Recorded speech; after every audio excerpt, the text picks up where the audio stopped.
The number one mistake is why your business is not scaling. And I see this all the time with entrepreneurs who are stuck at the same income level year after year. If you've been working your butt off, but your revenue has plateaued, if you still like you're constantly busy, but you're not seeing the growth that you want, or if you're wondering why other businesses and experts and consultants explode while you're still staying the same size, then this video is going to be for you. I'm Krista Mashore, and I have brought an online business from zero to just under $70 million at the time of this video. And I started with no list. Nobody knew me. I was a local person where I had great notoriety, but not nationally. And I've built my authority using this exact system. So what is the number one mistake? Well, it's this. You're still treating your business like an employee, like you're an employee instead of acting like you're a CEO. Now, I know what you might be thinking, but Krista, I am the CEO. It's my business. But hear me out. Here's why. Because there's a massive difference between owning a business and actually running it like a CEO. When you're acting like an employee in your own business, you're focused on doing the work. When you're acting like a CEO, you're focused on growing the business. And that distinction is everything when it comes to scaling. So let me break this down for you. When you have an employee mindset in your own business, here's what happens. You're trading your time for money. You're the one that's doing all the client work, all the fulfillment, and all the customer service. And if you don't work, you don't make money. You're working in your business, not on it.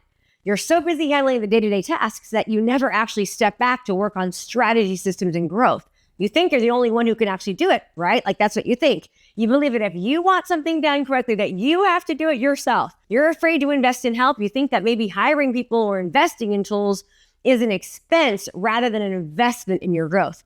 But when you shift to a CEO mindset, everything starts to change. You focus on revenue generating activities.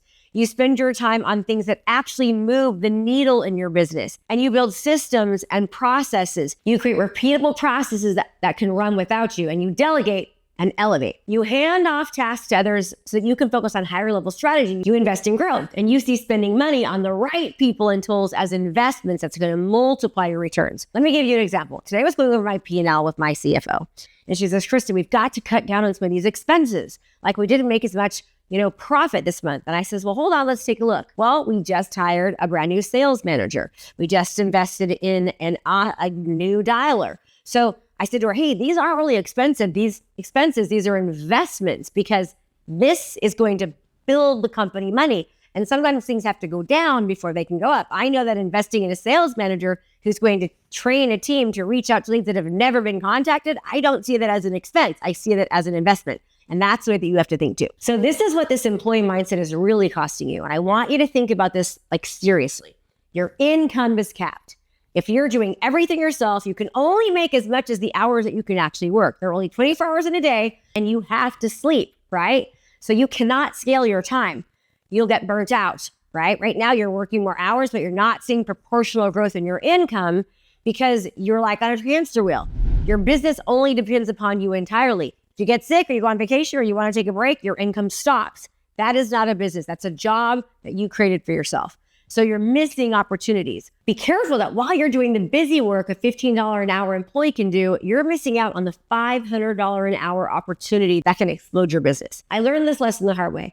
In my early years, I was doing everything. I was answering every email, handling every client personally. I was doing like my own bookkeeping. I was doing it all. And you know what? My business stayed exactly the same size for a while. And it wasn't until I made the mental shift from employee to CEO that everything finally changed. So how do you make this shift? Here are the key steps. Number one, you've got to identify your highest value activities. Make a list of everything that you do in your business and assign each task a dollar value. What activities are actually generating revenue? What activities only you can do?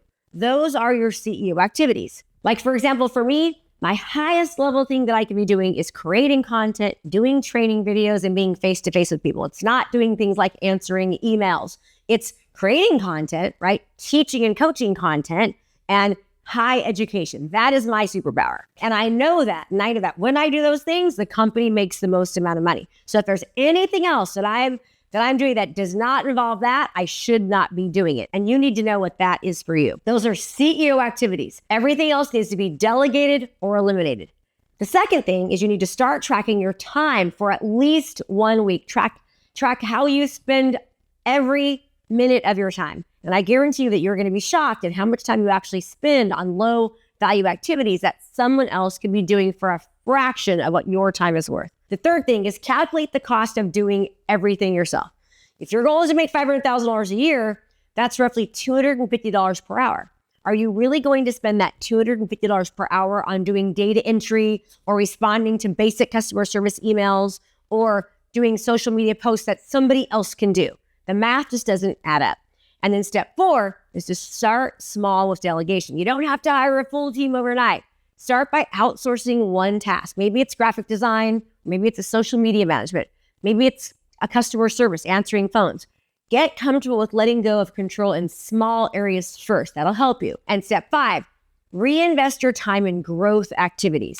As you free up time from low value tasks, immediately reinvest that time in high value activities, strategy, business development, relationship building, creating new streams of income. When you do those 5 things, that's going to help you turn your business from employee to CEO. Like, go back and rewatch this, write it down, and really truthfully be honest with yourself. So I hope that was helpful. If you found this video helpful, make sure you subscribe so you're notified when more content comes out. And then I have a 3-day event every single month. We go over everything from the whole entire sales cycle, from marketing, lead generation, lead nurture, conversion, and even fulfillment and delivery. So if you are somebody who's looking for that, just look down in the comments and you can sign up and show up for our next free event. I'm Krista Mashore. Appreciate your time. Be sure to watch the next video and I'll see you soon. Thanks so much for watching my video. You can learn more about how to be a successful real estate professional by watching other videos that I have. And be sure to subscribe to my channel. And as always, make it a great home selling and buying day.